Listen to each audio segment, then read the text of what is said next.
नमस्कार. नमस्ते. नाव काय तुमचं? निशा लोणारे. काय त्रास आहे? मला हे पाठीचा आणि कमरेचा त्रास आहे. तुम्हाला कुठून माहिती भेटली आपली? मी तुमचे रील बघितले आणि ते माझ्या मिस्टरांनीच सांगितले आणि त्यांच्यानंतर मी बघायला लागले, तर म्हणून म्हणलं चला जाऊनच बघावं एकदा, ठीक म्हणून आले. आहे. आता या ताईंना इथं हातामध्ये मुंग्या येतात, इकडे शोल्डर दुखतो, हा दुखतो. मे बी इथं C4 C5 मध्ये एखादी नर्व कॉम्प्रेशन असणार आहे. त्यामुळे ते एकमेकावर दबले गेले की ती नर्व दबली जातील, त्याच्यामुळे हातामध्ये मुंग्या येतात. तर आपण त्याला काय करणार, थोडंसं ओढणार किंवा ट्विस्ट करणार, जेणेकरून ही नस मोकळी झाली पाहिजे. ती मोकळी झाली की ऑटोमॅटिक यांचं हे पेन कमी होईल, हातातल्या मुंग्या कमी होतील.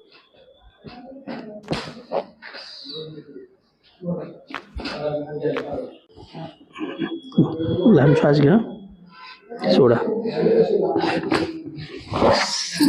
काय